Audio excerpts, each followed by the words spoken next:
The call came at 8:47 a.m. On a Tuesday, a time when I was usually neck-deep in spreadsheets, sipping lukewarm coffee, and pretending the Swiss Alps outside my window were enough to drown out the monotony of my job. My phone buzzed against the polished oak desk, the screen flashing a name I hadn't seen in years. Ellie. My little sister. I stared at it, my finger hovering over the decline button, the same way you'd hesitate before stepping on a crack in the sidewalk, not out of superstition, but because you're not sure what might break if you do. I hadn't spoken to her in over 2 years, not since I left California for good, chasing a life that didn't come with the baggage of family. But something, curiosity, maybe guilt, made me swipe right. "Hey Claire." Her voice chirped through the line, bright and brittle like glass about to shatter. "Guess what? I've got big news." I leaned back in my chair, the leather creaking under my weight, and forced a smile she couldn't see. "Okay, Ellie. Hit me with it." I got into UC Berkeley. Full ride starting this fall. And get this, flying into your old place in Oakland next month. Mom and Dad said it's cool since you're not using it anymore. Isn't that awesome? The words hit me like a punch to the gut. My old place. The little bungalow I'd bought with every penny I'd scraped together after college, the one I'd painted sage green and filled with second-hand furniture, the one I'd left behind but never let go of. It wasn't theirs to give away. My hand tightened around the phone, my knuckles whitening. Wait, what? My house? Ellie, I own that place. I'm renting it out. There's a tenant there, a lease. Oh, come on, Claire, she interrupted, her tone flipping from cheerful to exasperated in a heartbeat. You're in Switzerland making bank. Mom said it's just sitting there and I need a place close to campus. It's not a big deal. I'm not like stealing it. I stood up, pacing the small office, my heels clicking against the hardwood floor. The Alps loomed outside, indifferent to the storm brewing inside me. Ellie, it's not about the money. I bought that house. It's mine. I signed a contract with Mom and Dad to law $110,000 cash 3 years ago. It's not some family free-for-all. There was a pause, a heavy silence that felt like the moment before a thunderclap. Then she laughed, a sharp, incredulous sound. Seriously? You're being so dramatic. Mom and Dad said it's fine. It's not like you're levying there. Why are you freaking out over this? Because it's mine, I snapped, my voice rising despite my efforts to keep it steady. I have tenants paying rent. You can't just waltz in and take it because Mom and Dad say so. God, Claire, you're such a control freak, she shot back. I'm your sister. I'm starting college. You're some big shot CFO now and tell me you need that little rental income. What's wrong with you? I gripped the edge of my desk, my nails digging into the wood. What's wrong with me? You don't get to decide what I do with my property. And neither do they. If you want to live there, pay rent like anyone else. Another silence, longer this time. When she spoke again, her voice was quieter, tinged with something I couldn't quite place, hurt, maybe, or confusion. Mom said you wouldn't care. She said it's a family thing, that you'd want to help me. I closed my eyes, pinching the bridge of my nose. Of course Mom said that. Of course she'd spin it like I was the bad guy for not rolling over. Ellie, they don't own it anymore. I do. They sold it to me. There's no family thing here, it's my house. She didn't respond right away. I could hear her breathing, quick and shallow, like she was trying to piece something together. They didn't tell me that, she said finally, almost to herself. They just said it was okay. Yeah, well, they lied, I said, the words slipping out before I could soften them. Look, I've got a meeting. I can't do this right now. Just don't move in, okay? We'll figure something else out. I hung up before she could argue, my hands trembling as I set the phone down. The coffee cup on my desk was still half full.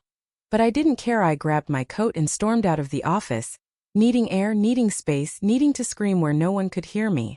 The truth was, this wasn't just about the house. It was about the Mom and Dad, the puppet masters who'd spent my whole life pulling strings I didn't even know were there. And now they were dragging Ellie into it too. My name is Claire Bennett. I'm 33, a senior financial analyst at a multinational firm in Zurich, pulling in a salary that still feels surreal after years of scraping by.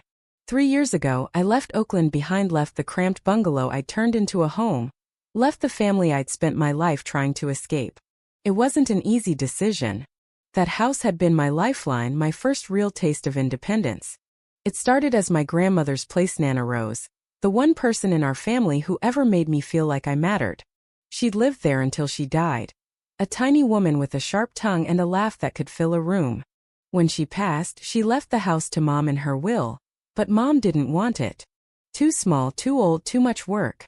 So when I graduated college and landed my first job, she offered to sell it to me do la 110,000, a family discount, she called it. I didn't hesitate. I'd been leaving with them in their suffocating suburban sprawl, tiptoeing around Dad's temper and Mom's endless guilt trips. I needed out. I emptied my SONs, took out a small loan, and signed the papers over a tense Sunday dinner, Mom beaming like she'd done me a favor, Dad grumbling about how I'd owe them forever for the deal. The next day I moved in. For 3 years I made it mine, ripped out the shag carpet, painted the walls a soft sage, planted rosemary in the backyard. It wasn't much, just 2 bedrooms, a leaky roof, and a kitchen that smelled faintly of Nana's cinnamon rolls, but it was mine. A sanctuary from the chaos of my family. Then the job offer came. Zurich, 6 figures, a chance to start over. I couldn't say no. I packed up, rented the house to a quiet grad student named Priya, and left. I told myself the distance would fix everything, that 5,000 miles would be enough to sever the ties that always seemed to choke me. But I was wrong. Family doesn't let go that easily. Ellie and I were never close. She's 24 now, 9 years younger than me. A gap wide enough to make us strangers despite sharing the same DNA. When I was drowning in student debt and part-time jobs, she was still in pigtails, whining about not getting ice cream. By the time she hit high school, I was gone, first to the bungalow, then to Europe. We'd exchanged the occasional text, birthdays, holidays, the bare minimum, but there was no warmth there. Mom and Dad always doted on her, the baby who needed coddling, while I was the strong one, the one who didn't need help. I didn't mind the distance. It was easier that way. Until that call. Until Ellie's voice cracked open a wound I thought I'd stitched shut. 2 hours after I hung up, my phone lit up again. Mom. I let it ring, watching the screen like it might bite me. For more calls followed, each one a stab at my resolve. By the 5th, I knew they wouldn't stop. I answered, bracing myself. Claire Elizabeth Bennett. Mom's voice sliced through the line, sharp as a blade. What is wrong with you? Why are you making this so hard for Ellie? I snorted, leaning against my kitchen counter, the Zurich skyline glittering through the window. Hi to you too, Mom. I'm fine, thanks for asking. Don't get smart with me, she snapped. Ellie's devastated. She's starting college, and you're acting like she's trying to rob you blind over that little house. That little house is mine, I said, my voice low and steady. I paid for it. You sold it to me. Remember? Legal contract, signatures, money changing hands. Oh, for God's sake, Claire, she huffed. You're in Europe. It's sitting there empty. It's not empty, I cut in. I have a tenant. A lease. Rent. You can't just decide Ellie gets it because it's convenient. You're being selfish, she said, her tone dipping into that familiar mix of disappointment and accusation. We've done everything for you girls, and now you can't even help your sister? She needs a place to stay. What's the big deal if she uses the house? You can rent something else when you sit. I laughed, a harsh, bitter sound that echoed in the quiet apartment. The big deal is you don't get to give away what's not yours. You've got no right to that house anymore. And neither does Ellie. Don't you dare talk to me like that, she hissed. We're your family. We raised you. Yeah, you raised me to fend for myself while you poured everything into Ellie. I shot back, the words spilling out like poison I'd held in too long. And now you're mad because I won't let you take the one thing I built for myself? If you want her to live there, pay me rent. I'll even give you a family discount, do la 1,200 a month. Silence. Then a gasp like I'd slapped her. You're charging your own sister rent? What kind of monster are you? I'm not a monster, I said, my voice trembling with fury. I'm just done being your doormat. You don't get to guilt me into this. You're unbelievable, Claire. After everything we've sacrificed. Sacrificed? I interrupted, my pulse pounding in my ears. What did you sacrifice? I paid for that house with my own money. Where did that do la 110,000 go, huh? You said it was for Ellie's tuition, but she just told me she's on a full scholarship. So where's the money, Mom? Another silence, longer this time, thick with tension. When she spoke again, her voice was cold, clipped. You don't know what you're talking about. We've struggled to keep this family together. Save it, I said. I'm done. Don't call me about this again. I hung up, my hands shaking so badly I nearly dropped the phone. The apartment was silent except for the hum of the fridge, but inside me a storm raged. It wasn't just about the house anymore. It was about the lies, the manipulation, the way they'd always played us against each other. And now I had a sinking feeling there was more to uncover, more they'd hidden beneath their martyr act. That night I couldn't sleep. The rain tapped against my window, a steady rhythm that matched the churn of my thoughts. I kept replaying Ellie's words. Mom said you wouldn't care.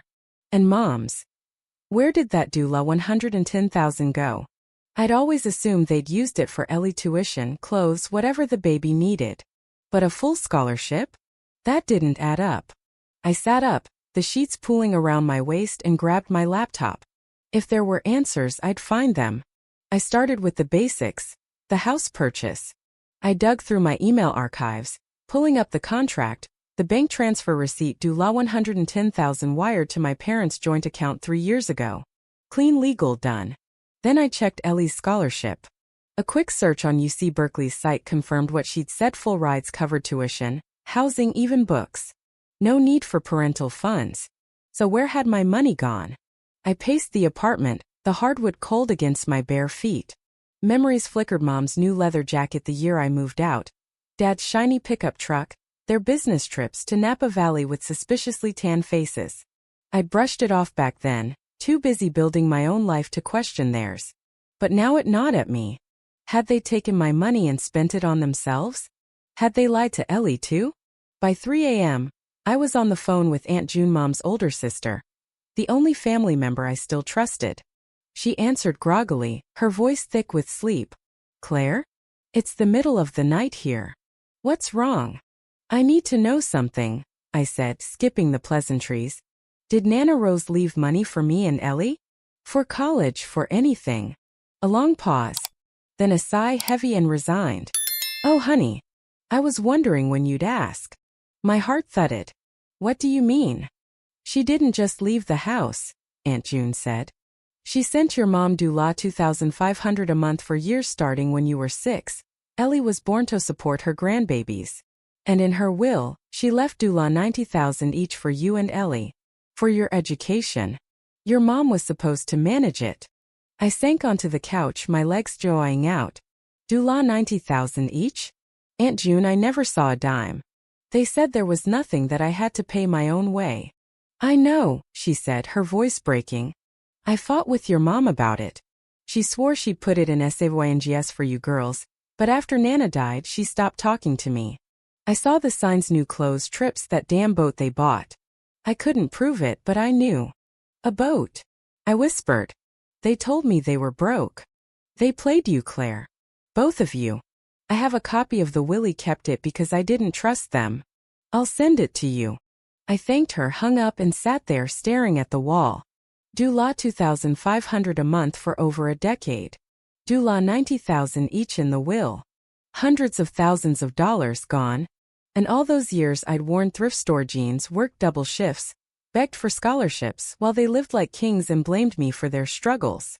I sent Ellie the recording of Aunt June's call the next morning, along with scans of the house contract and transfer receipt.